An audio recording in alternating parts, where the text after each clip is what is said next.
Et bonjour à tous et bienvenue dans ce nouvel épisode de Bye Bye Patron, épisode numéro 100. Et oui, on y arrive, 100 épisodes. De l'eau a coulé sous les ponts, les taux ont augmenté, les cash flows ont été encaissés depuis le premier épisode de mon podcast il y a quasiment 2 ans. C'était en mars 2021. J'étais dans un Airbnb bien glauque, bien pourri. J'enregistrais avec des écouteurs d'iPhone gratuitement, même pas des AirPods, vraiment ceux avec le fil. Et parce que c'était les seuls qui se branchaient encore à l'ordinateur. Et voilà, il s'en est passé beaucoup de choses, 100 épisodes, donc vu que les épisodes font à peu près 1 heure, plus de 100 heures d'écoute, des dizaines et des dizaines de rencontres, il s'est passé beaucoup de choses et j'allais pas faire cet épisode numéro 100 tout seul. Donc j'ai décidé de convier des membres anciens et actuels du Club Invest. Vous le savez sûrement, avec Michel, mon associé, on a un club dans lequel on aide et on accompagne des membres à acheter leurs appartements, donc ça peut être leurs premiers appartements ou alors s'ils en ont déjà quelques-uns, voilà, pour passer un peu à la step suivante. Et voilà, je trouvais que c'était important. Ils nous ont accompagnés depuis plus d'1 an, ces membres. Alors il n'y a pas tous les membres parce que ça fait vraiment, je pense que ça fait à peu près maintenant 8-9 mois qu'on en a environ 10 en continu, donc parfois il y en a qui partent, qui rentrent. L'idée c'était pas que les membres ils restent des années avec nous, ça dépendait de leur projet. Si vous souhaitez rester, bien sûr, ils étaient les bienvenus, mais c'était plutôt pour si vous avez des projets ponctuels, si vous vouliez vous lancer. Et puis parfois l'endettement il va pas jusqu'au plafond, tout le monde n'a pas pour ambition d'avoir des dizaines de lots, c'est juste les membres qu'on a eu, leur point commun c'était de bien faire les choses, de faire des bons investissements. Et vous allez voir, en écoutant cet épisode, je pense qu'on s'est pas trompé, ils se sont pas trompés. Le gros du travail il a été fait de leur part, de leur côté, mais on a su, je pense, les aiguiller ou au moins être là quand ils avaient besoin de nous. Donc voilà, vous allez écouter les témoignages de 5 membres. L'idée de l'épisode c'était vraiment qu'est-ce qu'on peut faire en 1 an d'investissement immobilier. Donc il y a eu je pense que on peut dire que ça a été vraiment une réussite pour tout le monde. Il y a eu des personnes qui ont accompli plus ou moins de choses, ou alors qui ont été sur des plus ou moins gros projets. Ça dépendait forcément, chacun est différent. Il y a aussi une part de chance dans l'immobilier, hein. Trouver des bons biens. Parfois il y a un bien qui vous tombe dessus, ou parfois il y a rien pendant des mois, et puis après il y a 1 projet, 2 projets, 3 projets. Mais en tout cas, ils ont su saisir des opportunités. On est très très fiers d'eux. Michel et moi on en discutait encore en off. Voilà, ça fait vraiment vraiment plaisir de voir ces changements en 1 an. Et puis en fait, je vais pas faire une introduction beaucoup plus longue parce que je rentre de vacances, que je dois organiser mon anniversaire. J'enregistre. Voilà, on est le dimanche 15 janvier. Quand vous écouterez l'épisode maintenant, ça y est, j'aurais passé la barre de 35 à 36 ans. Et oui, on vieillit. Heureusement que le nombre de lots grossit, hein, parce que sinon... voilà, chaque année qui passe, c'est une année de moins à rembourser les emprunts, c'est ça qu'il faut se dire.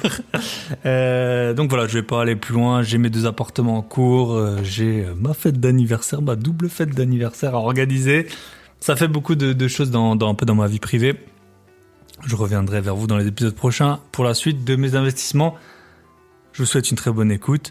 Si vous voulez nous rejoindre, vous le savez, si vous voulez faire des gros billets avec moi, vous allez sur le site www.grosbillets.com.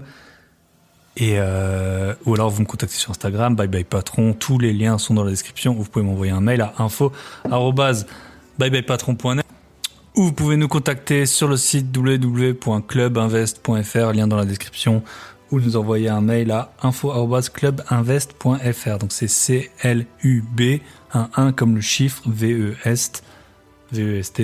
.fr, voilà. Mais le plus simple, c'est vous m'envoyez un email avec un des liens dans la description, vous me contactez sur Instagram. Et voilà, je pense que j'ai fait le tour des liens. Et ou sinon, vous allez sur grosbillets.com. Gros billets, bien sûr, au pluriel, je pense que c'est le plus simple. Pour avoir tous les liens qu'il faut. Mais bon, l'idée c'était vraiment, on sait pas du tout un épisode de faire la pub à quel point on est exceptionnel. Ça, on le sait déjà. Nos membres, on savait déjà qu'ils étaient exceptionnels. C'était plutôt vous donner une vue. Voilà, si vous lancez aujourd'hui dans l'IMO, dans 1 an, quelles sont les possibilités que vous pouvez avoir, quelles sont les possibilités qui existent, et puis où est-ce que vous pouvez en être 1 an plus tard. Je vous souhaite une très bonne écoute et on se retrouve de l'autre côté, donc avec nos joyeux lurons.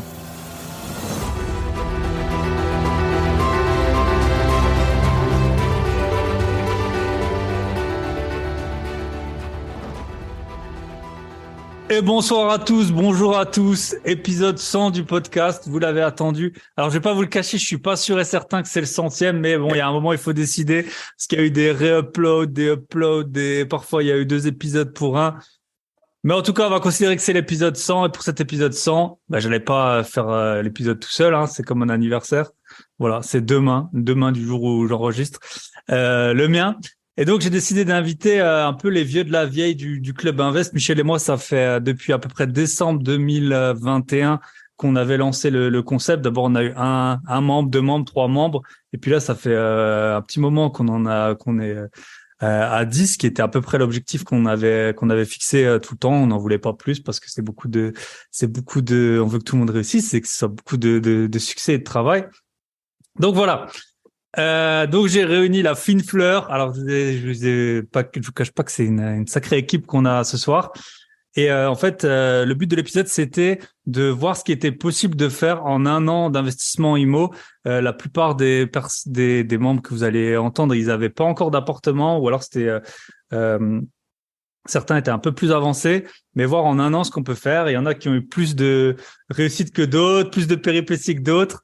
Mais voilà, on essaie toujours d'être transparent à 100%. Et puis on est super fiers, Michel et moi, d'avoir monté ce projet, et puis de tous les membres, de voir que ça a bien avancé pour tout le monde. C'est une vraie fierté. Et puis ça a été vraiment plus d'une année maintenant de joie, de plaisir à échanger avec vous.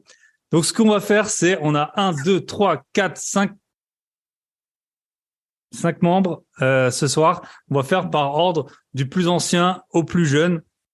Et chacun, ils vont nous raconter un peu leur année, où ils en étaient au départ, où est-ce qu'ils sont arrivés, et puis voilà, les projets pour la suite.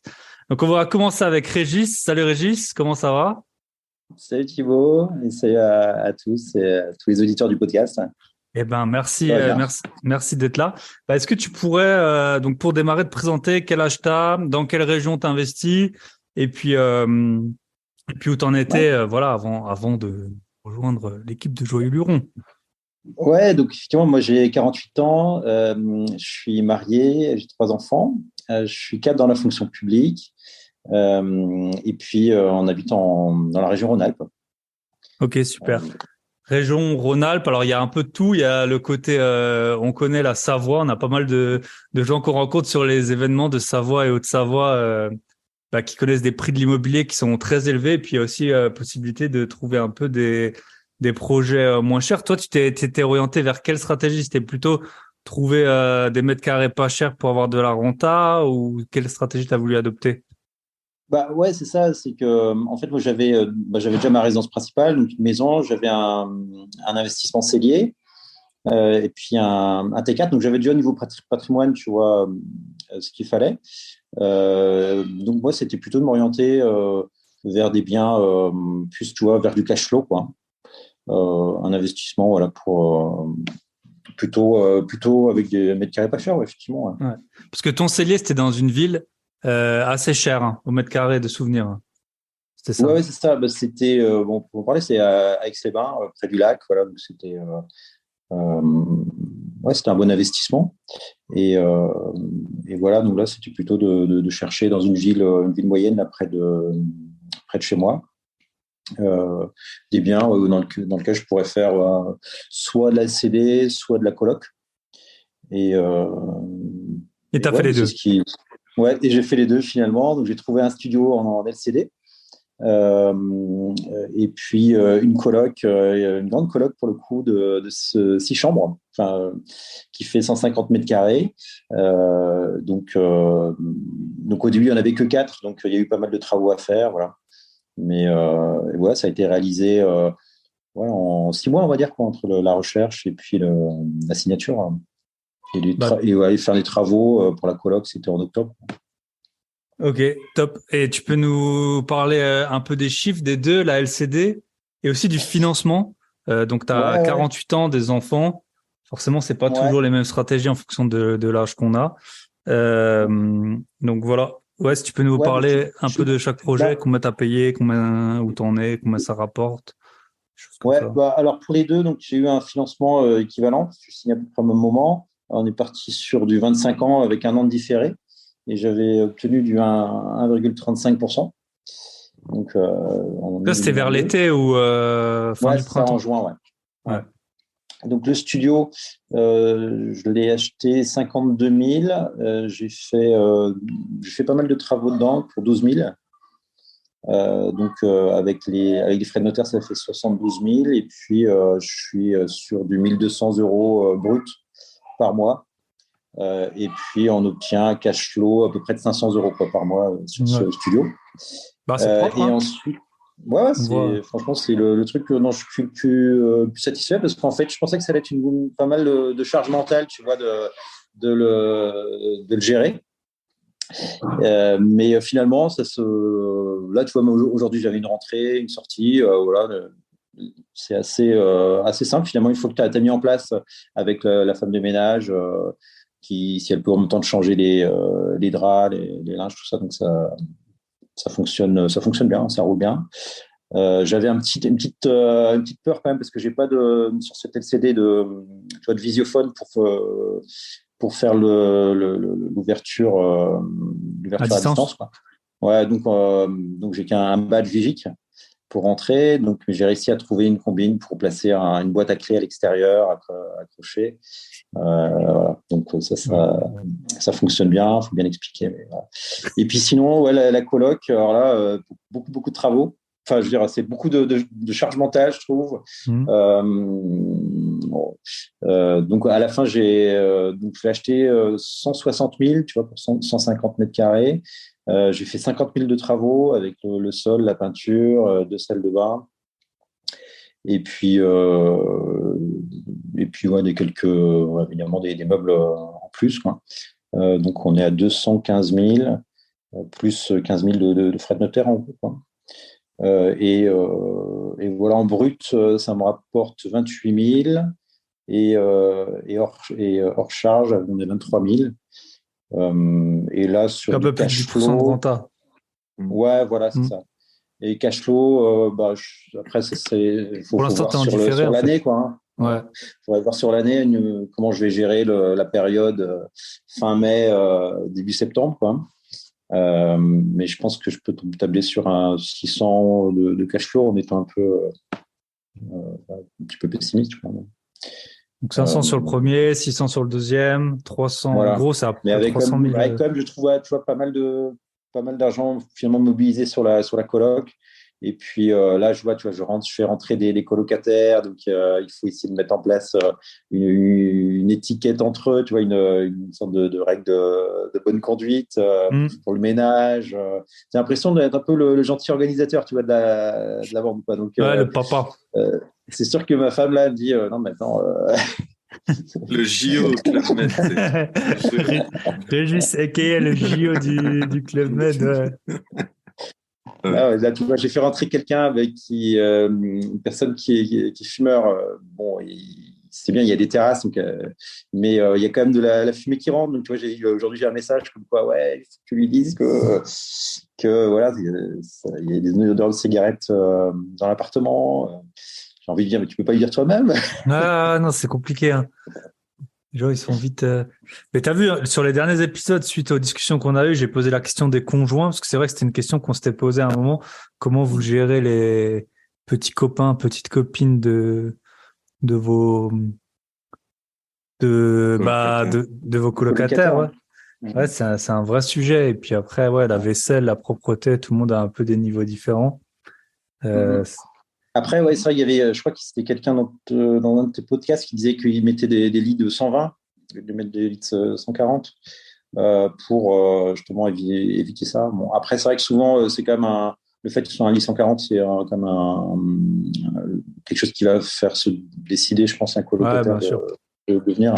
Et puis quand on est jeune et qu'on aime, est-ce que c'est vraiment 20 cm qui vont nous arrêter pour inviter notre copine ou conjoint? Je crois pas. On a tous dormi sur les matelas gonflables là, qui se dégonflaient. Un texte là, on connaît. Ouais. Non, c'est clair. Ok, top. Donc voilà. Après, voilà, si c'était à refaire, je pense que j'aurais pas fait la coloc. Je pense que j'aurais fait un deuxième, un troisième studio. D'ailleurs, dans la résidence où j'ai investi, il y a un autre studio qui s'est libéré. et sur lequel j'avais commencé à m'engager et tout. Puis ma femme m'a dit non, elle voyait comment ça se passait dans la coloc. Elle m'a dit, on s'arrête là. Ah ouais, c'est ça. Happy wife, happy life. Le studio, je pense, tu vois, parce qu'il faut aussi penser à la revente, quoi. En gros, il faut qu'on fasse une rotation dans les 7-8 ans en général, quoi. On verra si je me trompe, mais et je pense qu'un studio, c'est quand même plus liquide qu'une coloc que tu as peut-être justement cloisonné et qui va peut-être intéresser que d'autres investisseurs, tu vois. Donc, tu vas limiter aussi les gens intéressés. C'est vrai que moi, c'est un effet. Alors, je sais pas si on peut comparer avec les appartements, mais moi, j'ai longtemps acheté et revendu des voitures. J'ai eu des Alfa Romeo pas chers, donc qui ont mauvaise réputation. Et puis, j'avais à un moment une Porsche que j'avais acheté pas cher, donc je revendais pas trop cher. Et les Alfa, je les ai vendus hyper facilement parce qu'elles étaient pas chères, quoi. Et la Porsche, même si elle était pour ce que c'était, bah moi, j'estimais que c'était une bonne affaire. Les gens, bah tu vois que tu sais, c'est une pyramide en fait, l'argent, et t'as plus de facilité à vendre des apparts à 50 000 qu'à 200, hein, c'est sûr, hein, surtout s'ils ont des usages spécifiques. Après, le problème des studios, c'est que les plus-values, elles te font pas rêver, quoi. C'est pas, enfin, même si ça prend, tu vois, 10%, 20%, 30%, si t'as payé 50 000, bah, voilà. Ouais, après, je me dis, comme on s'oriente probablement vers une baisse des prix de l'immobilier, donc à cause de l'augmentation des taux. Je pense que un studio, tu arrives toujours à avoir un petit peu d'apport pour en acheter, quoi. Donc, je pense que ça restera toujours plus liquide, quoi. Et ça représente, je pense, moins de risques. Voilà. Ok. L'un dans l'autre, tu es quand même content d'avoir un peu réarbitré ce qu'on avait fait là, tout au début de vendre ton appart à Aix-les-Bains pour le diviser en deux lots. Le cellier, lui, je l'ai gardé pour l'instant. J'ai encore 2 ans avec. Mais par contre, effectivement, j'avais mon ancienne RP, donc un studio T4, effectivement, qu'on a regardé ensemble pour le vendre, parce que c'est vrai qu'en 2022, on était un peu en haut du marché. C'est un appartement, quand j'ai quitté cet appartement pour aller en maison, je n'avais pas pu le vendre parce que j'avais acheté assez cher, c'est vrai, et j'aurais perdu un bras, quoi. Et là, je l'ai revendu au prix où je l'avais acheté. Donc, super satisfait. Ouais. Ouais, c'est vrai que ça, c'était un bon choix, je pense. Ouais. Pour bien réorienter, avoir une bien meilleure renta derrière que de le garder en location, quoi. Bah ouais, parce qu'en nu, là, j'étais en tranche 41%, plus 17,2 de CGS, RDS, donc tu arrives à 58,2%, quoi. Je veux dire, par rapport à l'emmerdement que c'est d'avoir un délocataire, c'est plutôt intéressant, quoi. Ouais. Tu rajoutes la taxe foncière encore, ouais. Et d'ailleurs, on parle d'augmentation de taxe foncière importante pour 2023, donc à suivre sur les villes où on est. Ouais, ça va faire mal. La ville où j'ai investi, on parle de 25% d'augmentation. Ah ouais, 25%. Sur ma coloc où j'ai 2500 de taxes foncières, ça va faire mal. Ouais, c'est vrai que c'est complètement imprévisible, c'est compliqué, hein. Les taxes foncières, c'est d'un quartier à l'autre, d'un immeuble à l'autre, ça, c'est super variable. Et typiquement les immeubles un peu qui ont du charme de 1900, tu payes beaucoup moins de taxes foncières que les barres d'immeubles années 60-70, parce que de ce que j'ai compris, je sais pas, ça, l'échelle elle date de cette époque-là, et donc c'est méga luxe d'avoir du chauffage et une baignoire. Donc ouais, on n'y peut rien. Puis ils ont supprimé la taxe d'habitation. Il faut bien qu'ils trouvent de l'argent, les communes, hein. Et puis après, nous on connaît bien Strasbourg, hein, la commune écolo. C'est pas écolo sur les taxes foncières, hein, parce qu'ils mettent des composts partout. Voilà, ils l'ont bien senti passer, les gens. Hein. Donc voilà. J'ai fait ma compta hier, je l'ai bien senti passer. Ouais, donc je vous ai pas dit, en fait, je suis avec Michel, forcément, on avait lancé le club ensemble, donc quand le timbre de voix il change, l'accent reste le même normalement, hein. Et ouais, on a la même chose. Et voilà. Ok, jusqu'à top. peu. Et tu peux juste nous dire la suite, Régis, donc pour l'instant en petite pause, tu digères tout ça ou tu... Ouais, une pause, voilà. J'ai mon appartement cellier là qui va s'arrêter dans 2 ans là, pour prendre le temps que le bail, donc voir ce que j'en fais, ce que je revends, est-ce que je fais de la LCD, parce que c'est un endroit où je pourrais faire de la LCD. L'appartement, c'est qui se prêterait à le diviser en LCD. Tu vois, j'ai déjà vu ça dans des appartements où tu rentres et en fait il y a 2 autres appartements. Ah, il y a un sas comme ça. Ouais, voilà. ouais, donc ça, ce sera à regarder. Et puis sinon, je pense que ouais, là, maintenant, avec la vente de mon ancien RP, j'ai un peu de cash. Donc, je vais attendre de voir un petit peu vers quoi s'oriente le marché. Mais pour l'instant, ouais, je dirais une petite année tranquille et voilà, bien mettre en place la coloc. Ouais, je n'ai pas vraiment envie de continuer à avoir de plus en plus de l'eau. Pour l'instant, je vais rester là. Comme ça. Après, ce qui est intéressant, c'est que ça m'a appris à chercher des biens, à pas avoir peur de faire des offres un peu massacrées. Voilà, si on a des choses qu'on a appris, qu'on a pu vous transmettre, c'est bien ça, le volume de visites et puis voilà, chacun son petit nom, les offres de bâtard, les offres à la casse, voilà Mais ouais. Non, bah ouais, top. c'est vrai que c'est dommage une fois que c'est vrai que si tu peux le dire à tes auditeurs qui seraient pas lancés, une fois qui seraient plus jeunes que moi aussi, c'est vrai que quand tu as une expérience comme ça d'avoir acheté deux appartements, les avoir meublés, d'avoir planifié les travaux, les avoir décorés, d'avoir vu comment ça fonctionne, tout ça, bah, ça t'acquiert quand même beaucoup de compétences et ça donne envie d'aller plus loin, c'est sûr.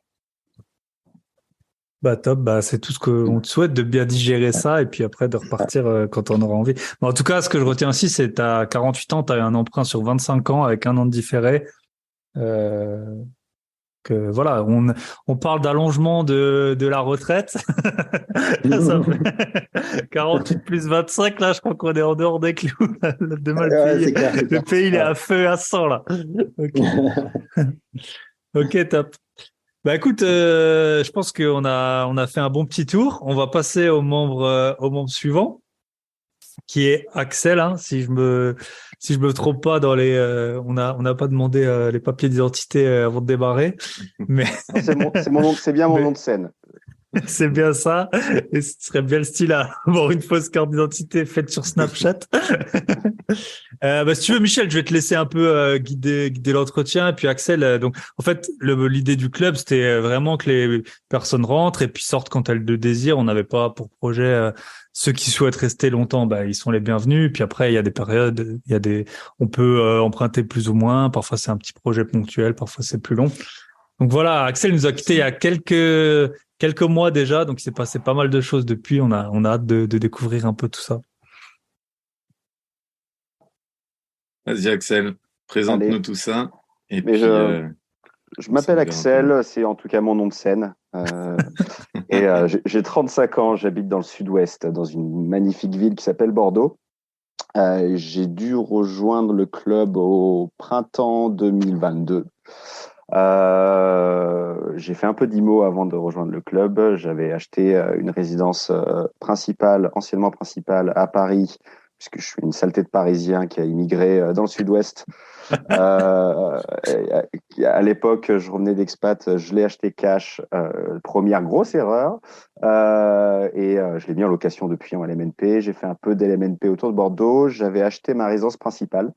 À l'époque, au printemps 2022, je cherchais à investir dans un immeuble de rapport, plutôt autour de Bordeaux, dans des villes à moins de 2 heures, puisque mon porte-monnaie n'était pas encore bien rempli. J'ai pu faire beaucoup de visites. Ça m'a pris énormément de week-ends. J'ai eu beaucoup de toiles d'araignée dans les cheveux. J'ai vu beaucoup d'amiante. J'ai vu beaucoup de mérules. Enfin voilà, tout ce qu'il y a à peu près de red flag sur les diagnostics. J'ai fait beaucoup d'offres massacrées. Et au mois de mai, une est passée. Donc, j'ai signé un compromis sur un immeuble de rapport de 200 mètres carrés à Angoulême. Et étant de nature assez prudente et travaillant dans la construction, je me suis dit qu'il était opportun de prendre contact avec les services de l'urbanisme pour voir ce qu'il en était niveau division, puisque c'était un ensemble immobilier qui était à destination de local commercial. Et j'ai eu la chance de rencontrer l'urbanisme et les architectes des bâtiments de France qui m'ont posé un beau veto sur la rénovation de la façade au rez-de-chaussée, empêchant ainsi la création d'un local commercial et d'un accès directement dans les logements.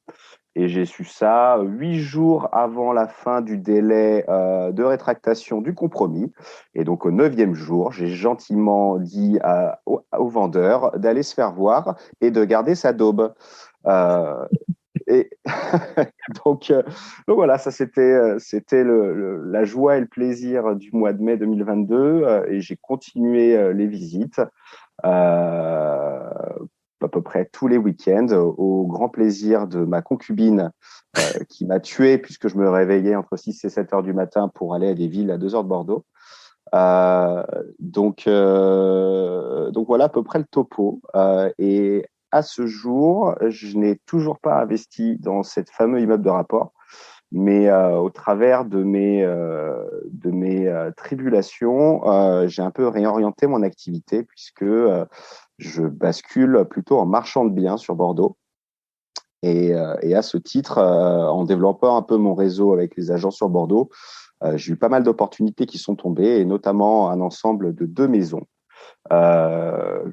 qui fait à peu près 170 mètres carrés, à un prix de 400 000 euros. Donc, pour ceux qui connaissent les prix de Bordelais, ça défie toute concurrence.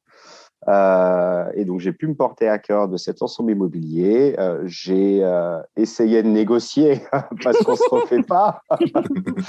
J'ai rapidement compris que c'était une insulte, donc j'ai arrêté très, très rapidement. Et grâce à la vente, notamment de ma résidence principale, parce que j'ai fait un peu tapis, j'ai vendu ma résidence principale avec une belle plus-value. J'ai réussi à acheter l'ensemble. Et donc, on a signé le compromis au mois de novembre. Et je signe dans 15 jours la réitération de l'acte. Je suis officiellement propriétaire de cette grosse daubasse dans l'ancien, en plein centre-ville de Bordeaux. Oui, parce qu'il y a pas mal de travaux quand même. Hein. Ouais, j'ai sorti un peu les chiffres. Donc l'idée, c'est de créer 2 lots, puisqu'il y avait déjà 2 unités d'habitation, mais un peu de revoir l'ensemble. Et on a le droit de surélever partiellement. Donc ça, c'est une très bonne nouvelle. Et j'ai un projet de création d'une véranda qui permet de connecter les 2 immeubles. Et donc l'idée, c'est de faire 2 lots, un lot de 150 mètres carrés et un lot de 90 mètres carrés. Il y a à peu près 400 000 euros de travaux, mais il y a une plus-value latente en vendant raisonnablement à un prix correct dans le quartier, qui est de 400 000 euros net, tous faits en résidence principale. Oui, c'est là que tu habites. Exactement, c'est là que je vais habiter. Je ne sais pas combien de temps. Peut-être que les aléas de la vie feront que je revendrai assez rapidement. Mais si tu commences à te lever à 6 heures du matin tous les week-ends, ça peut arriver plus vite que prévu. Ouais. et donc voilà. Et puisque la foudre tombe 2 fois au même endroit, en parallèle de cette visite, j'avais réussi à trouver un appartement. Un très bel appartement qui était issu du parc d'un bailleur social bordelais qui liquide un peu son parc, et c'était une résidence des années 20, donc très art déco, avec de la belle pierre, etc. Et c'était une super affaire. Mais malheureusement, la banque n'acceptait pas de me suivre pour ce projet-là, donc j'ai mis un pied à l'étrier à ma nana puisqu'elle est en train d'acheter cet appartement. Et donc, sur cet appartement, c'est un projet à 200 000 euros et il y a à peu près 50 000 euros de plus-value latente.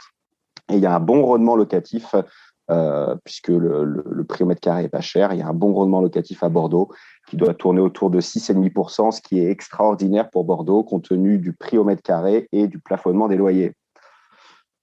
Ok, il y a le plafonnement des loyers à Bordeaux aussi, je savais pas. Bien sûr, il y a le plafonnement des loyers depuis juillet 2022 et ça fait mal au cul, notamment aux colocs, puisque la loi Elan stipule que le prix d'une chambre, c'est tout simplement le prix total divisé par le nombre de chambres. Donc, c'est-à-dire le prix total plafonné qui diminue au fur et à mesure que vous augmentez la surface, divisé par le nombre de chambres. Donc, je vous déconseille fortement de faire légalement des colocations à Bordeaux. Et l'illégalité, on déconseille, bien entendu, hein, toujours, hein, voilà. Exactement. Et là, dernier sujet qui date de ce week-end, je suis en train de me positionner sur un immeuble à Bordeaux. C'est un immeuble qui est à peu près un peu moins de 3 000 euros du mètre carré. Donc, il y a une rénovation très patrimoniale à faire. Et cette fois-ci, je m'associe et je le fais en professionnel. Donc, on va monter la structure de marchand de biens avec mon associé. Ok, donc ça fait des projets pour presque 2 millions d'euros là en quelques mois. Ouais, c'est ça. Ça fait à peu près 2 millions d'euros qui sont tombés en 4 mois. Ouais. Est-ce que tu as un local commercial dans celui-là? Non, il y a un local commercial, mais il est utilisé comme stockage pour l'épicerie d'à côté. Ok. Je parle de l'immeuble en marchand de biens, et c'est assez intéressant. Mais je pense qu'on va procéder à la revente de la totalité, mais on va maintenir le locataire en place dans le local commercial. Ok. Parce que ça, c'est un truc qui m'est revenu souvent. Toi, tu étais le premier, je pense, où on est allé aussi loin dans l'histoire des locaux commerciaux dans les immeubles. Mais on me pose souvent la question maintenant, surtout les nouveaux membres qui arrivent, ou les personnes où on fait le call gratuit. C'est tout ce qui est locaux commerciaux. Et je sais qu'avec toi, on est passé par tous les types de locaux commerciaux. Entre un moment, tu voulais mettre des machines à laver. C'est passé par des box Amazon et tout, là, de Amazon, réception. Ouais. Mondial Relais. Vraiment. Ah oui, c'est vrai que t'as ratissé tous les ouais, parce que là, t'as fait court sur l'histoire de l'immeuble Angoulême, mais je me souviens, il y avait eu plusieurs offres acceptées, non, et plusieurs projets, en tout cas, ouais. Ouais, tout à fait. Ouais. L'immeuble Angoulême a la particularité d'être dans un linéaire commerçant, dans une rue commerçante, mais il n'était pas concerné par le linéaire. Mais le rez-de-chaussée était pas très lumineux, il y avait pas. Donc, je souhaitais quand même garder une partie locale commerciale, ce qui était d'ailleurs imposé par l'urbanisme. Et donc, en effet, j'avais décidé de le réduire à son strict minimum, qui était 50 mètres carrés, ce qui était imposé par la mairie. Et donc, j'étudiais beaucoup de possibilités bref, je mangeais à tous les râteliers du cash flow pour essayer de trouver une utilité à ce truc-là. Et j'avais pas mal regardé, en effet, les laveries automatiques avec quelques goodies, et notamment de la livraison Amazon, en tout cas un box Amazon. Donc oui, il y a eu pas mal de business plans sur cet immeuble-là. Beaucoup d'énergie pour, in fine, sortir. Mais bon, il faut savoir se couper le doigt avant de se couper le bras. C'est sûr. Ça, il y en avait un autre, je me rappelle aussi, et je pense que ça serait une partie intéressante, où c'était une vieille grange qui était accolée et tu avais eu pour idée de le diviser, mais encore une fois, tu t'étais bien renseigné au niveau de l'urbanisme, il fallait créer des places de parking. Et souvent, c'est le cas. Et là, on le retrouve. Peut-être tu pourrais raconter ça parce que souvent, les gens, ils voient un immeuble, ils disent « Ah, génial, je vais créer un Lola. » Et puis, ils pensent pas aux places de parking et ça pose problème. Ça serait peut-être intéressant si tu... Ouais, tout à fait. Alors, en effet, vis-à-vis des places de stationnement, alors, aujourd'hui, j'ai un peu une double stratégie, plutôt de marchand de biens sur Bordeaux et plutôt en extérieur, toujours de l'investissement locatif, mais sur des critères beaucoup plus sélectifs qu'avant. C'est-à-dire, je me déplace plus comme un fou furieux tous les samedis et tous les dimanches, enfin bref, quand j'ai du temps. Mais dans les villes où je regardais, il y avait toujours des zones où il y avait qui étaient un peu exemptées de création de places de stationnement, qui étaient les hypercentres de ces villes, qui sont des villes concernées par le programme Opération Cœur de Ville. Mais en effet, parfois, on sort légèrement de la zone et là, il faut être très vigilant. Faut bien vérifier le zoning du PLU parce qu'on peut se retrouver en effet à devoir créer des places de stationnement, ce qui se révèle être impossible, ou on doit se porter acquéreur d'une place de stationnement qui est à moins de 300 mètres ou moins de 500 mètres de l'immeuble qu'on souhaite acheter. Ce qui est le cas à Bordeaux. Alors, dans la recherche que j'avais pu faire à Bordeaux, parce que moi, l'idée, c'était quand même de créer de la valeur et donc de créer des lots, je regardais systématiquement les indices qui permettent de savoir s'il y a des soupçons d'existence de plusieurs unités d'habitation. Donc, ça va être du double compteur Linky, même s'il n'est pas utilisé. Et après, il faut être en très bon contact avec son notaire pour obtenir la matrice cadastrale et avoir la véritable définition de ce qu'il y a sur la parcelle. Et ça, c'est quelque chose de très, très important. Ça peut être fait assez facilement et ça peut être voilà, ça doit faire partie du go-no-go avant de s'enflammer. Il faut impérativement que ça fasse partie du go-no-go parce que après, c'est juste pas possible de diviser. Lorsque vous faites votre demande d'ouverture de compteur, vous vous retrouvez retoqué par la mairie puisque Enedis informe la mairie de l'ouverture des compteurs. Et donc là, ça peut faire très, très mal. Ouais, c'est vrai, ça pourrait foutre tout un tout un projet, ouais. À la poubelle. Donc, c'est top. Au moins, ils seront avertis de bien regarder. Et ce que je souhaitais dire aussi, c'est un peu aller à l'encontre, entre guillemets, des vendeurs de formation qui vous promettent du 10-12%. Il faut être très, très vigilant. Même si on a un esprit critique, à force d'entendre ce truc remâché, on peut douter de soi-même. Et il faut être très critique vis-à-vis des chiffres annoncés par ces vendeurs de formation. Parfois, le calcul de rentabilité brute est brut de tout frais. C'est-à-dire qu'on n'a pas les travaux, on n'a pas l'imposition, on n'a pas les charges, on n'a pas les frais de notaire. Donc, c'est juste tout simplement ridicule. Il faut pas en tout cas, depuis les deux dernières années, je dirais, c'est très, très difficile, en tout cas dans ma région, dans le sud-ouest, d'avoir plus de 8% de rentabilité. Même dans des villes considérées comme un fort cash flow, qui sont des villes de taille intermédiaire à 1h30, 2 heures de Bordeaux, c'est vraiment très, très difficile d'avoir de l'autofinancement.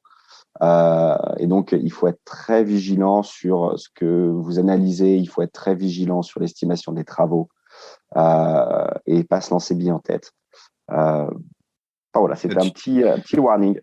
Tu fais bien de le dire parce que je me rappelle qu'on en a longuement discuté tous les deux et c'est vrai que on expliquait à chaque fois, en gros, ils sont là dans un podcast ou dans une formation, on entend 15% de renta, la personne elle est encore en différé d'emprunt, on compte pas les travaux, on fait de la LCD dessus et puis on se dit allez vas-y on est sur 15%, mais c'est biaisé totalement quoi. Donc voilà. Thibaut, il dit assez la vérité, je pense, dans ses podcasts et il le répète. Non, nous, on dit les chiffres. Après, c'est ça. En fait, il y a plusieurs.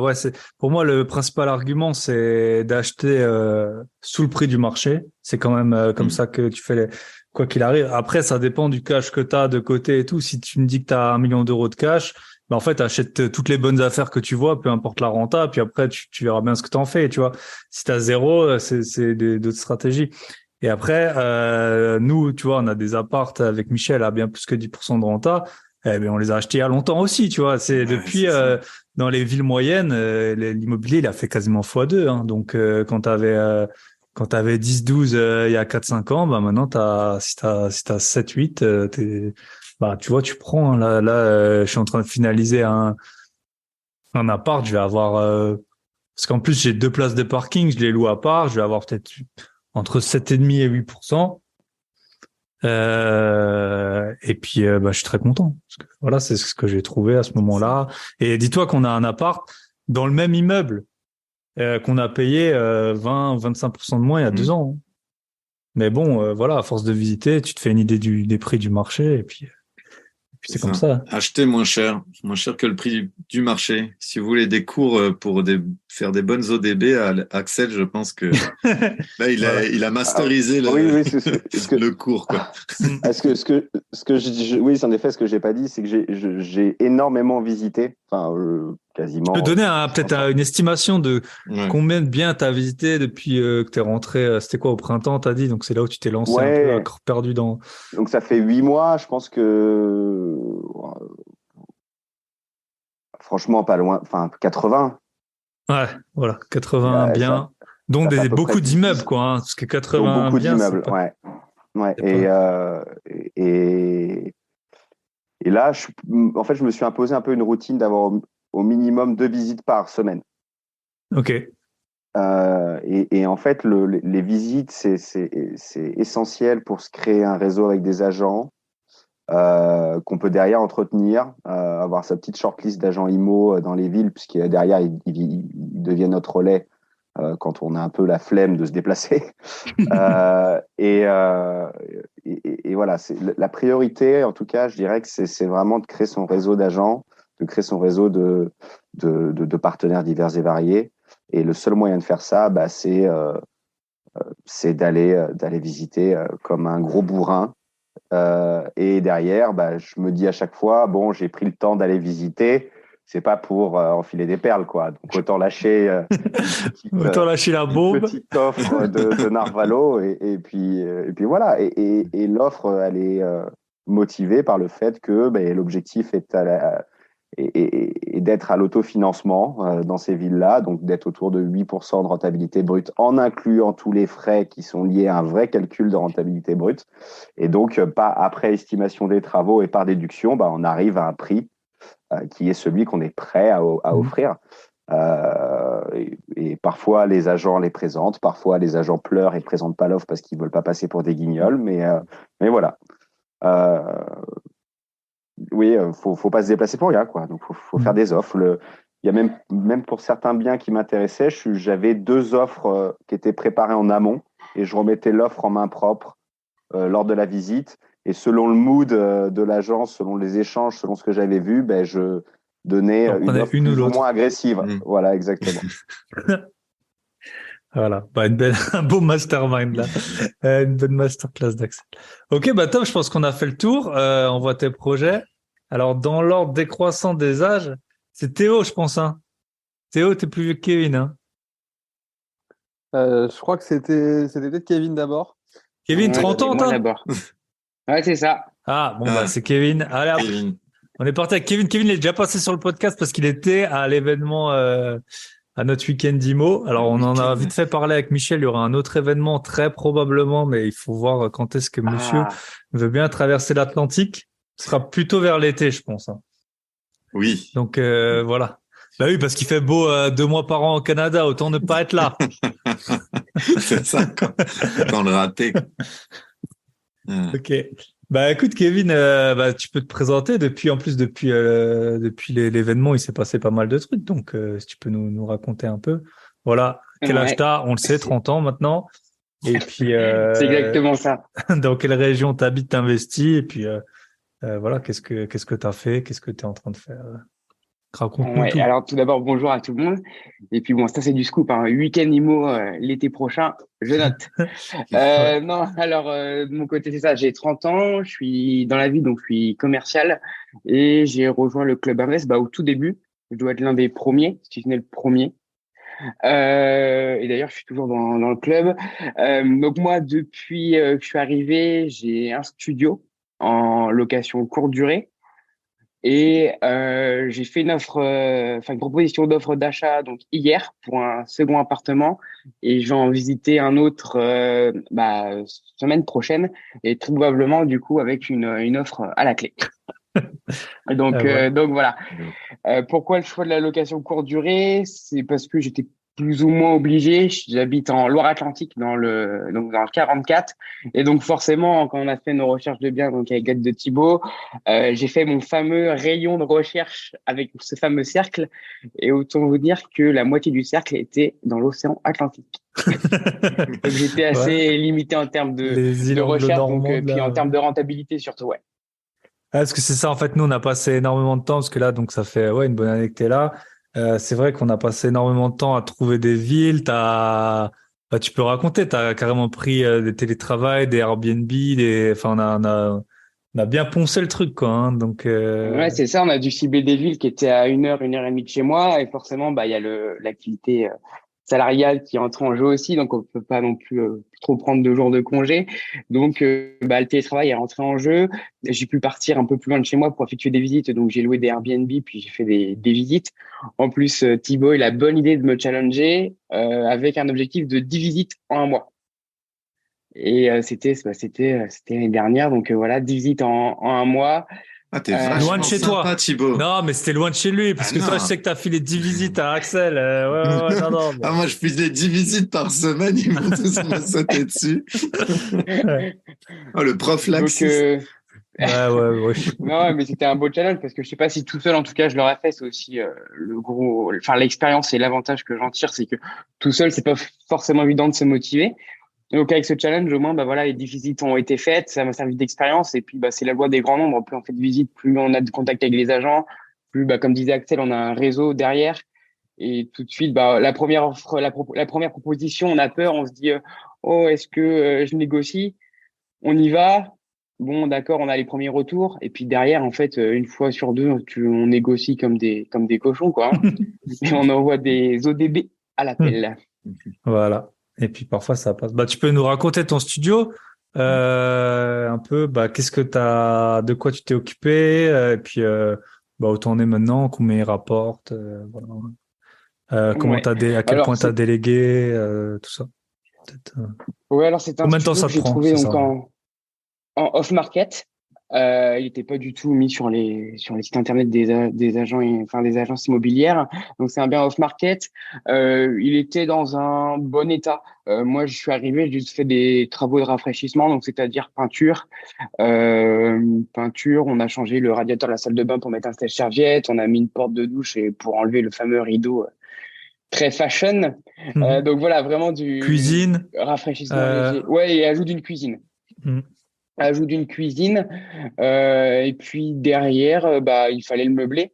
Donc, je suis pas le pro du montage des meubles. J'allais perdre du temps, j'allais m'énerver. Enfin, j'apportais rien. Donc, ce que j'ai fait, c'est que j'ai fait appel à une société d'ameublement qui est Easy Immobilier. Et d'ailleurs, j'ai également délégué le montage des meubles qui était proposé avec. Donc, jusqu'au bout, j'ai délégué. Ensuite, pour continuer l'automatisation, donc j'ai mis en place un tempo gâche pour automatiser les entrées et sorties. Donc Et ça, c'est puis quand les une gens ils sonnent, fameuse, ça s'ouvre. C'est comme ça que ça fonctionne. ça s'ouvre automatiquement, c'est ça, ouais. Et puis derrière, bah, j'ai une boîte à clés connectée et donc à chaque voyageur, je change le code pour éviter, voilà, en question de sécurité. À chaque voyageur, je change de code et puis je leur transmets par message. Ok. Donc, je délègue totalement. J'ai une prestataire de ménage qui s'occupe de la préparation de l'appartement, donc que ça soit le ménage, la partie blanchisserie, la partie consommable. Voilà, j'ai mis en place un panier de bienvenue, donc il faut que ce panier soit prêt à l'arrivée des voyageurs. Donc voilà, je l'ai délégué cette partie-là. Très concrètement, si ça me prend 15 minutes par jour, c'est bien le grand maximum. Là, par exemple, aujourd'hui, allez, oui, ça m'a pris 10 minutes parce que j'ai pris une réservation pour début février. Donc oui, je l'ai rentré dans mon tableau. Et puis, j'ai un tableau en commun avec ma prestataire de ménage. Donc, ça m'a pris 10 minutes. Et puis, bah, on verra. Si demain, j'ai pas de réservation ou j'ai rien, bah, je m'en occuperai pas du tout. Donc, ouais, on va dire 15 minutes pour faire la moyenne. Ok, 15 top. minutes par jour. Et c'est ce que je voulais. Et tu peux nous dire, allez, on va un peu changer de combien, genre allez, en chiffre d'affaires, combien ça te représente par rapport à tes revenus professionnels, juste cet appartement? Très concrètement, il me rapporte en chiffre d'affaires en moyenne, hein, j'ai fait la moyenne, je suis à 1100 euros de chiffre d'affaires. Ok. Avec Voilà. le ménage ou sans le ménage? Non, tout, c'est vraiment le chiffre d'affaires global. Ok. Voilà. Ok. Et ensuite, puis mon salaire, non, il manque un petit peu quand même encore. Ouais, non, bien sûr, il Justement, manque un petit peu, mais il voilà. manque, Si t'en avais mais 4, ce serait déjà pas mal. Ouais, voilà, il m'en faudrait 4. Ouais. Et puis voilà, enfin, Et aussi, tu peux nous dire bien. les conditions d'emprunt, parce que c'est ça, en fait, c'était pour oui. ça que C'est j'en très parlais. important, ouais. Parce que tu avais eu des bonnes conditions d'emprunt et qu'en gros, on était vite à presque un an de différer presque un an de salaire. Ouais, Quoi. alors c'est ça, c'est qu'en fait, donc pour montrer que les prix sont quand même élevés, le coût du projet global, 123 000 euros pour un studio de 27 mètres carrés. Donc le prix au mètre carré, voilà, ça faut faire le calcul, je vous laisse le faire. Et j'ai réussi à négocier un différé partiel de 3 ans à la banque. Donc partiel, tu payes que les intérêts. C'était du temps où les intérêts étaient pas chers. C'est ça, je paye 150 euros par mois, je crois. Voilà, donc 2000 par an. Donc bon, allez, en deux réservations, c'est remboursé, quoi. Ouais, 2 nuits par mois, t'as payé le truc. Bon, après, voilà, tu capitalises pas pendant ce temps, mais on voit bien tout ce qui se passe Non, bah, Non, c'est mais top. voilà, moi, c'est de l'argent, enfin, l'argent que je gagne, je le laisse de côté. J'y touche pas du tout. Ça me sert d'apport pour le second projet qui, j'espère, va arriver très, très vite. Et puis derrière, bah, c'est la boule de neige qui se met en route. Et puis, Mm. j'espère, enfin, c'est dans mes objectifs 2023, c'est de signer pour 2 appartements en plus. Donc, finir 2023 à 3 appartements. Donc, Ok. l'objectif est écrit, il est en tête. Et puis, bah, il faut y aller, quoi. Ouais, bah, top. Donc, bah, lors du week-end IMO, justement, il y avait des intervenants qui parlaient du vision board. Donc, je l'ai mis en place et donc, c'est marqué dessus Voilà, l'objectif sur le du vision nombre board. d'appartements et de cash flow mensuel à la fin de l'année. Ok. L'objectif. Ah, Donc, bah, voilà. trop bien. Donc, Bah, écoute, ça a il y a été. eu vraiment une étape importante lors de l'année. C'était bah, le week-end où ça m'a vraiment servi de déclic. C'était au mois de mai et début août, je signais chez le notaire, quoi. Mm. Donc, il y a eu un vrai déclic. Donc, non, c'est cool. Et puis, on va continuer comme ça. Et on va continuer à Bah, faire trop bien. grossir cette boule de neige énorme. Eh ben, On te voilà. le souhaite. Bravo. Bravo, Kevin. Ok, on enchaîne avec aussi un bon petit expert en offre à la En casse. DB. En la période de Théo, en la personne de Théo, bah ça fait plaisir parce que Théo, il nous a, voilà, il a vu qu'il a eu trop d'offres qui sont passées, il a dû Trop se de mettre un peu bâtards en passés. pause. Il a dû un peu, voilà, se retaper. Bah vas-y, hein, Théo, t'es aussi de l'Ouest, hein. Voilà, Ouais, on tout est à fait. partout, Du hein. coup, déjà, bonjour à tous. Moi, du coup, j'ai 27 ans. Comme Axel, je viens du Sud-Ouest. Euh, du coup, j'avais rejoint le Club Invest il y a un peu plus d'un an. J'ai rejoint au 28 décembre, je crois. J'y suis plus depuis quelques mois maintenant. Quand j'ai commencé en fait au Club Invest, j'avais déjà ma résidence principale et je venais de faire une offre qui était acceptée le jour même, ou je crois le lendemain peut-être de l'arrivée au club, sur une petite maison de 40 mètres carrés, qui du coup a été signée fin avril 2022 et mis en location directement sur la location longue durée. Donc c'était le premier bien. Moi, l'objectif un peu de rentrer au club, c'est de me rassurer sur ce bien-là. Et du coup, bon, ça a été fait, hein, parce que 4 mois après, il était en location. En fait, après, c'était ben, comme c'est un peu tout à l'heure, hein, c'était une boule de neige. Quand j'ai signé celui-ci, en même temps, j'avais fait une offre pour un second dans la même ville en Charente, qui a été aussi accepté, mais là, c'était sur un appartement. Donc celui-là, je l'ai signé l'offre a été validée en avril, je l'ai signé en septembre et il est en location courte durée du coup. Vous pouvez tester un petit peu pour voir la différence avec de la longue durée, c'est d'autres marchés. Et il tourne depuis pas trop mal, donc ça a fait plaisir. Et tout le long de l'année, j'ai continué à visiter un petit peu et à lâcher donc nos fameuses ODD euh, qui faisaient rougir un peu les Oh, on agents est IMO. ému, hein. Michel et moi, on est ému, là, de nous entendre. Ah, franchement, quel plaisir c'était de se faire appeler par les agents IMO en panique. Je comprends pas, il manque un zéro. Et c'est exactement ça. Mais monsieur Brett, vous pouvez pas être sérieux, c'est pas possible. Et si, du coup, on a tenté un peu et c'est passé du coup sur un troisième bien qui était un appartement dans une copropriété dans lequel j'ai déjà fait une dizaine de visites, je pense. C'était des Pinel qui finissaient tous en même temps, donc c'était tous en vente. C'était tous en vente entre 90 et 100 000 euros. Donc à chaque fois, maintenant, je visitais même plus. Genre, dès que l'offre sortait sur le bon coin, j'appelais l'agent et je disais, bon, écoutez, je vais pas venir, je le connais. J'ai laissé des petites ODB qui faisaient plaisir. Et puis, il y en a une qui est passée, sur un bien qui était à 95 ou 96 000, elle est passée à 74 500. Oh. Ah, bah, parce que c'est des biens qui sont quand même récents, quoi, qui ont 10-15 ans. Ouais, bien acheté il y a 9 ans, ça, 140 000 euros, je crois. Bravo. Bravo. Bah, ça fait la moitié, bravo. Le beau Bravo. Pinel, un peu gêné chez le notaire quand ils ont sorti les prix de base. C'est ce et qui du coup, s'appelle se faire pinéliser. Et du coup, donc celui-là, il est passé. Je l'ai signé il y a une dizaine de jours. J'ai fait les visites hier matin et il va être loué mercredi midi si tout va bien, si la personne est bien. Mais logiquement, c'est bon pour mercredi midi. Donc, En meublé, du coup, normal. ouais, en Classique. meublé. Donc du coup, les trois sont en meublé, deux en location longue durée et un sur de la courte durée. Et bah, tu peux nous faire, pour l'instant, ceux qui tournent, tu peux nous faire un petit retour? Courte durée, moyenne durée, enfin non, courte durée, longue durée. Ouais, T'as bien eu sûr, quand même une petite péripétie non, sur la longue oui, durée, bah, non? histoire d'apprendre un peu, quoi. Ouais. Du coup, c'est sur le premier, sur la petite maison. Du coup, donc lui, il tourne. Je suis en anticipation dessus, donc pour l'instant, j'ai 120 euros de prêt pour un loyer à 560 euros, donc un peu Ouais, t'es de en cash différé, flow. t'as aussi un bon différé, hein.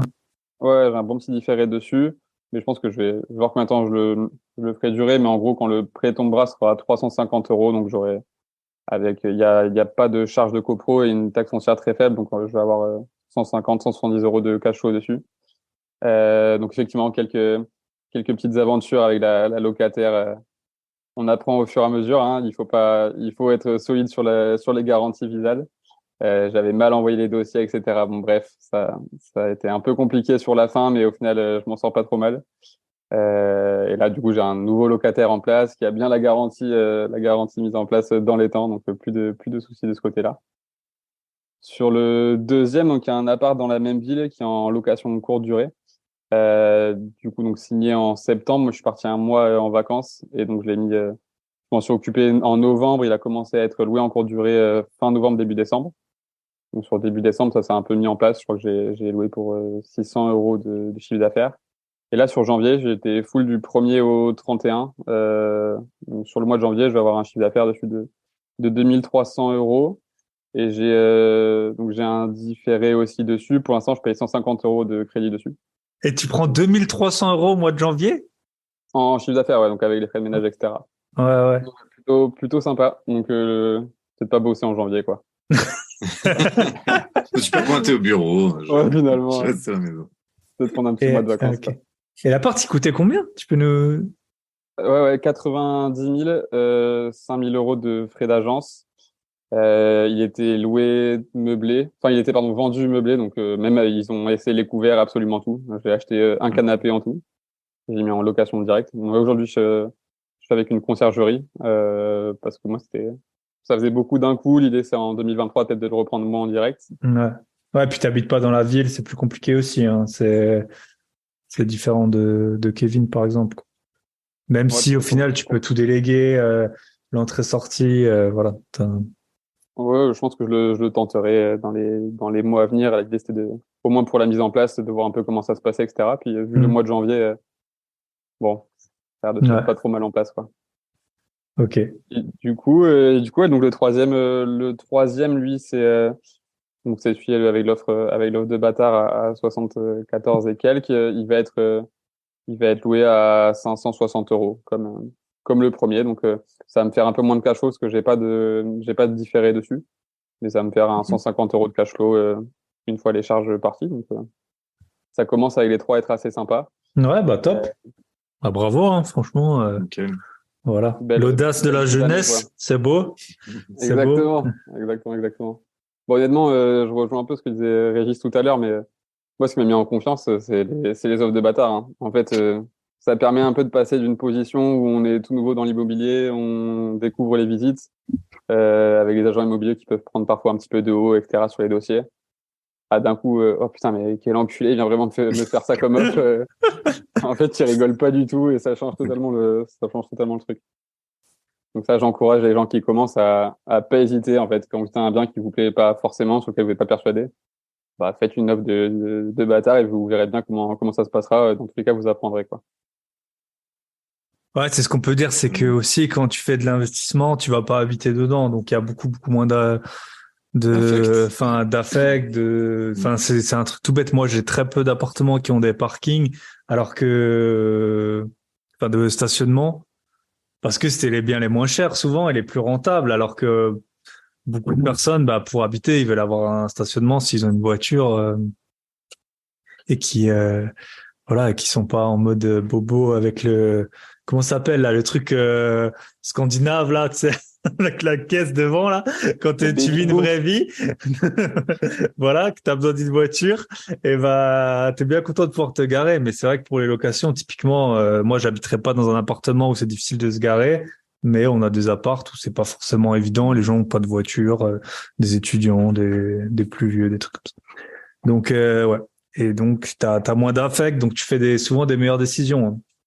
Tu prends souvent Oui, des ça, meilleures bah, Pour la RP, c'est bien plus compliqué d'aller se dire, bon, je fais une offre, tant pis, on s'en fout, il y a forcément de l'affect dessus. Là, sur les apparts, il faut réussir à prendre un peu de recul et faire ces offres-là, ça le permet aussi. C'est ça. Et après, du coup, là, en projet pour 2023, ça va être digérer un peu, calmer un peu le truc.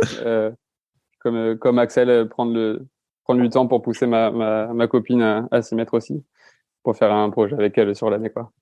Comme les banques. Parce que là, t'es pas mal, quoi. T'es à 27 ans, t'as 3 plus 1 appart, quoi. Donc, ça commence déjà à faire, hein. Ouais, ça commence à être sympa, ouais. Utilise sa capacité d'emprunt. Et puis... Voilà. C'est l'objectif. Pas que je parle trop fort, mais c'est l'objectif, ouais. Voilà. Tu fais tout pour qu'elle ait une promotion, comme ça, vous pourrez plus vous endetter, et puis, Je pousse. Ok. Non, top. Top, bravo, félicitations à toi. Franchement, ça fait un petit pincement au cœur de vous voir. Il y en a à qui on a un échange tout le temps et puis d'avoir un peu le retour quelques mois après. Ça nous fait super plaisir. Et puis, on va clôturer cet épisode, ce tour de table avec notre cher Yanni, le pro des péripéties. Alors, tout le monde en a eu, hein. Là, parce que c'est vrai qu'on essaye de condenser 10-15 minutes chacun. Vous vous doutez bien qu'il y a eu des dizaines d'heures d'appels et puis des beaucoup plus de visites pour tout le monde, et puis parfois avec plus ou moins de réussite et beaucoup de détermination et d'abnégation. Donc c'est pour ça qu'on voilà. Et puis aussi on voulait être complètement l'idée c'était vraiment d'être transparent avec tout le monde. Et donc Yanni va nous raconter ses péripéties. Vas-y. Le roi des péripéties, je pense. Le roi. Bon, j'aurais pas rêvé mieux comme intro. Je vais me présenter dans un premier temps. Donc, je m'appelle Yanni. Je suis de région parisienne, même de Paris intramuros. Et actuellement, 26 ans. Je suis ingénieur commercial dans le secteur des matériaux. Début 2021, j'ai eu l'idée, pourquoi pas l'investissement immobilier. J'avais déjà de la bourse, des cryptos, mais voilà, je voulais du dur. Et puis, je trouve que c'est un secteur qui me passionnait. J'avais commencé à écouter les podcasts de Thibaut et il parlait un peu de son club et je pensais un petit accompagnement comme ça et finalement pour moi je regrette pas, c'est une bonne expérience. Comme l'a dit Thibaut, il y a eu pas mal de déboires sur toute l'année. Michel pourra en témoigner. Pas mal de. Je pense que j'ai appris à déjà faire un dossier bancaire. Je pense que là il y a eu pas mal d'avancées. J'avais trouvé un bien en coloc en banlieue proche de Paris. Et c'était vraiment, je pense, un projet un peu trop gros pour un début. Avec pas mal de risques. Finalement, un projet qui est tombé à l'eau à cause de pas mal de facteurs, autant de mon côté que du côté des vendeurs et du côté du notaire. Et donc après, s'en est suivi une bonne période de pause pour remettre tout ça au clair. Déjà récupérer ton séquestre, ça a pris du temps. Oui, déjà, wow. Ouais, rien que ça a pris du temps parce que j'ai appris si le vendeur ne répond pas au notaire, on peut pas récupérer le séquestre vu que le vendeur ne donne pas son accord. En fait, c'est ça, c'est parce que c'est vrai que nous, on n'avait jamais été dans le cas. Vers chez nous, on paye pas de séquestre. Et en fait, quand tu sors d'un compromis, même si t'es dans les clauses suspensives, puis ça, après, on a fait valider par des notaires. Tant que le vendeur, il dit pas, OK, rendez-lui son séquestre, le notaire, il le fait pas, même si t'es dans ton bon droit, quoi. Puis, ça, on l'a un peu appris dans le dur avec Yanni. Forcément, pour moi, c'était une surprise. D'où l'importance. Pour nous aussi, rassure-toi. Ouais, j'avoue, là. Quand tu m'as dit, il veut pas tout vendre de savoir. l'argent, t'étais là. Ouais.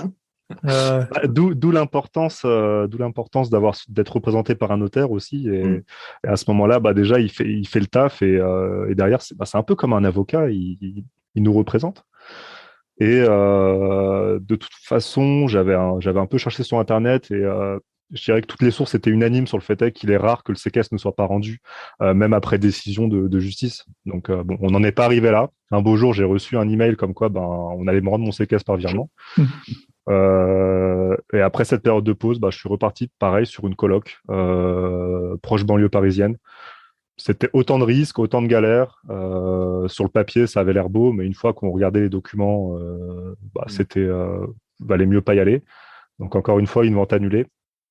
Et aujourd'hui, je peux revenir faire fièrement avec un projet. Je n'étais même pas au courant. Non, on a gardé ça pour aujourd'hui. Alors, je vais pas dire tous les éléments, mais bien sûr, on pourra en reparler après. Mais là, ça sera dans une ville d'Île-de-France. À mon sens, une très bonne ville et un studio proche gare. Une rénovation complète à faire, donc quelque chose que je pourrais mettre entre guillemets, dans un goût plutôt simple et passe-partout pour faire un meublé ou pourquoi pas une LCD.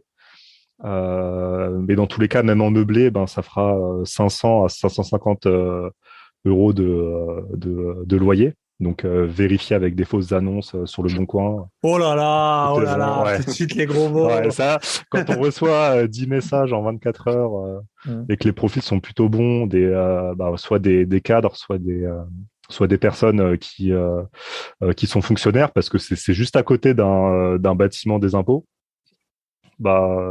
c'est plutôt rassurant. Et je pense, là, j'ai déjà reçu les premières simulations de prêt avec 2 banques. Et on serait sur 360 euros par mois sur 25 ans. Donc voilà, bon, bien sûr, avec les taux actuels qui grimpent tous les trimestres, mais bon, c'est la conjoncture actuelle. Donc voilà, un projet plus simple dans une ville plus sûre, et surtout très proche de la gare. Donc voilà. Top. Et puis on peut te dire quand même, parce que là, tu as eu une gestion des finances perso, voilà, tu as 26 ans, tu as réussi à mettre beaucoup d'argent de côté, t'habites encore chez tes parents pour beaucoup épargner, tout ça, c'est un peu, c'est vrai que nous, il y a 10 ans en arrière, voilà, parce que moi, je vais avoir 36 ans un peu plus tard que demain, et on n'avait pas, alors bon, on n'avait pas autant de contenu que maintenant, mais aussi, c'est un état d'esprit, de maturité et tout, puis voilà, tu t'es pas laissé abattre. Je suis très content, parce que je me rappelle les deux sessions. Donc, une fois, j'étais en train de mettre de l'essence aux États-Unis. Michel, il m'envoie, putain, le notaire rend pas le séquestre à Yanni et tout. Alors, j'étais déjà en train de retourner tout le monde, dire tous les notaires que je connais, vas-y, est-ce que c'est quoi cette histoire et tout? Et puis là, on s'est appelé. Il s'avère que j'étais de nouveau en vacances. Yanni m'a dit, ouais, je sais pas pourquoi est-ce que je passerai sur le podcast et tout. Je dis, l'idée, c'est que tout le monde témoigne. Et puis là, maintenant, là, je suis rentré, pour fêter mon anniv. Il faut quand même être de temps en temps en famille, Et puis, je suis super ravi que t'aies trouvé un projet. On voit bien qu'il y en a qui, c'est allé plus ou moins vite. L'immobilier, c'est plutôt des investissements qui sont lents, enfin, en tout cas, de moyen terme. Mais si on fait le décompte, là, en un an, il y a eu quand même une bonne quinzaine de projets. Et puis, il y a encore d'autres membres, voilà, qui sont un peu plus récents, que l'idée, c'était vraiment qu'est-ce qu'on peut faire en à peu près un an d'investissement. C'est ça. Ou d'autres qui n'ont pas pu venir, comme Paul, qui, lui, carrément, il a poussé un peu comme Axel, il est allé une coche au-dessus. Après ces investissements qu'il a fait avec nous, il ouvre une clinique médicale. Et c'est un projet à 1,5 million. Lui, il a dit, j'y vais là, c'est bon. Je sais, je fonce. Ah voilà. On a dit ok, on n'était pas prêts. Ouais. Et voilà. Ouais, c'est ça. En fait, c'est vraiment chouette. Mais en tout cas, pour Yanni, c'est bien. Et puis là où vraiment ça va être le challenge, c'était de trouver un bien qui soit à un prix, comme tu dis, vraiment acceptable et intéressant, mais aussi sur les travaux qu'il va faire, parce qu'il y a vraiment tout à refaire. Et là, ça va permettre aussi de dégager, de négocier là sur ce point-là. Et souvent, on pense qu'au prix d'achat, mais aussi les prix des travaux qu'on va mettre dedans, ça rentre dedans. Donc, faut pas les oublier. Bien sûr. Et là, si tu arrives à payer la moitié que ce que le premier devis que tu as eu pour avoir des travaux corrects, là aussi, ça va te permettre d'augmenter la rentabilité. C'est sûr, les devis, alors entre le premier à 17 000 euros et le deuxième à 8 000 euros, il y a un gros delta. Pourtant, c'est les mêmes lignes entre les deux. Voilà. Mais on verra. En tout cas, l'objectif à la banque, ce sera d'obtenir celui de 17 000 euros et je pense que c'est bien parti. Oh Donc, après j'ai été cash avec la banquière, c'est que voilà, je veux obtenir 17 000 euros. C'est pas dit que je les utilise tous et l'objectif, c'est pas d'utiliser les 17 000 euros. Donc après, tout est renégociable par la suite. Mais en tout cas, oui, avec toute la poisse de l'année 2022, je pense que ça a été super formateur et aujourd'hui, devant un agent IMO, devant un proprio ou quoi que ce soit, je me laisse pas démonter et j'ai les réponses du tac au tac parce que je suis forcément, je commence à être blindé de réponses et de répondants, donc forcément, ça va beaucoup plus vite. Pareil, c'est comme sur ce que je vais signer la semaine prochaine, l'agent IMO voulait pas que je prenne, enfin voulait pas, essayer de m'orienter, de ne pas prendre un notaire, de faire tout sur le même notaire. Gravissime erreur. Enfin, faut absolument avoir un notaire, quoi. C'est pour moi, c'est la maintenant, base. t'as appris, ouais. C'est clair. Et quand au téléphone, je lui dis fermement, non, c'est non négociable. J'aurai mon notaire. Et de toute manière, j'ai déjà contacté, il est déjà sur le coup, donc voilà. Mais en tout cas, non, je regrette pas. Et voilà. Et ça fait du bien d'avoir quelqu'un à qui je peux envoyer un message dès que j'ai une interrogation ou quoi que ce soit, une question à la con. Et voilà. C'est à peu près tout. Et la morale de l'histoire, c'est dans tous les cas, ces galères, je les aurais eues, que ça soit en 2022 ou 2023. Donc, faut se lancer au plus vite et se vautrer au plus vite.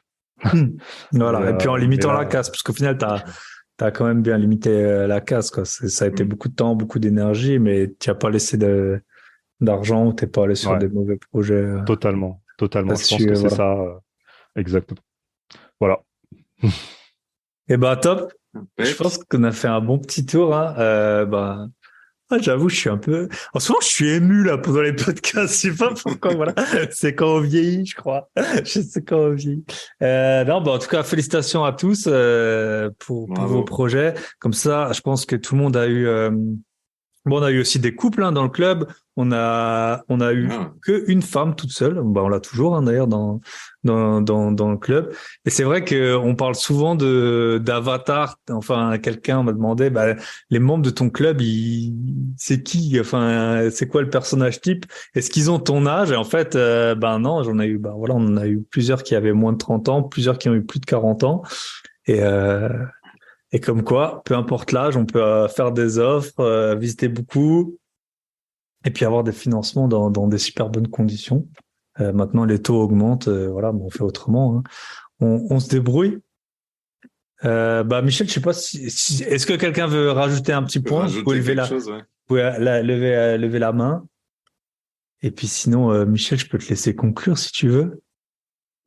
Écoute, c'est une bonne année, hein. On a bien tous travaillé. Après, maintenant que souvent ce que je dis, c'est que comme là, je suis parti et il y a 6 heures de décalage, on est actif 24 heures sur 24. Voilà. Quand moi, je vais me coucher, Thibaut, il est debout. Donc, je dis aux nouveaux qui viennent, je leur dis, vous écrivez, vous aurez une réponse à n'importe quelle heure. Voilà. Parce qu'on est tout le temps là. Mais en tout cas, c'est vraiment le fun. Ça, nous aussi, ça nous motive et puis ça nous permet de chercher de l'info qu'on n'avait pas. On en apprend tout le temps et je regrette vraiment pas qu'on ait ouvert ce club parce que on adorait parler d'immobilier tout le temps. Et là, au moins, c'est des personnes qui sont motivées, qui ont envie d'avancer. Et c'est mieux que de faire ça à nos amis qui nous demandaient plein de conseils et qui sortaient jamais de chez eux pour faire une visite. Donc, non, c'est top. Et vous avez tous été des super membres et vous nous avez bien redonné ce qu'on vous a donné, je pense, en expérience et tout. Et merci à vous pour le coup. Merci à vous. C'est sympa. Tant que vous continuez à faire pleurer les agents IMO, c'est ce qui nous fait plaisir. La vie, c'est une balance. Hein. Quand il y en a un qui pleure, il y en a un qui rigole en général. Ouais. Non, c'est vraiment tout le temps le fun. Voilà. Top, je coupe l'enregistrement. Et puis, vous pouvez rester en ligne si vous le souhaitez. Et pour les auditeurs, je vous souhaite une très bonne semaine.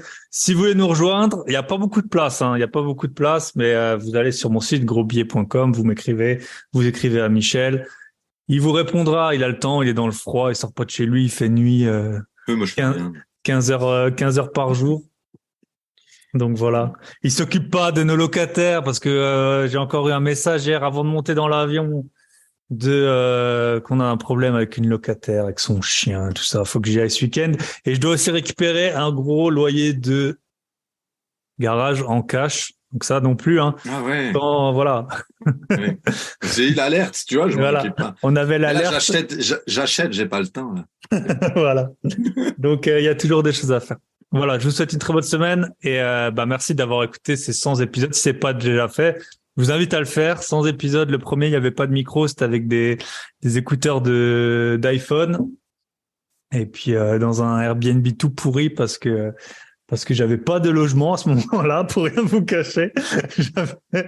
J'avais Michel et moi, il s'est avéré à un moment où on signait tous les 2 mois chez le notaire, où on n'avait pas de logement, ni lui ni moi. Et voilà, c'est là où je me suis lancé. 100 épisodes plus tard, je suis content que vous soyez tous au rendez-vous. Je vous souhaite une très bonne semaine et je vous dis à très bientôt. Bye bye. Ciao, bye bye. Et voilà, on arrive au terme de cet épisode. J'espère qu'il vous aura plu, qu'il vous aura motivé et boosté à fond. Comme toujours, pensez à liker, commenter, partager. Un petit commentaire sur Apple Podcast, ça me fait vraiment plaisir. J'ai plus d'une centaine de notes en 100 épisodes, heureusement. Ou alors sur Spotify, vous cliquez, ça prend une demi-seconde et vous mettez 5 étoiles. Si vous êtes sur YouTube, un petit commentaire, je les lis tous et j'essaye d'y répondre dès que je vois la notif. Donc voilà, vous pouvez liker, commenter, partager. Et puis si vous écoutez le podcast en vous baladant, en faisant votre sport, en étant sur le chantier, vous prenez un petit print screen, vous partagez l'endroit où vous êtes en écoutant le podcast, vous me taguez en story sur Instagram et je vous repartagerai. Je vous souhaite une très bonne semaine à tous et on se retrouve la semaine prochaine avec le 101e épisode. À très bientôt, bye bye.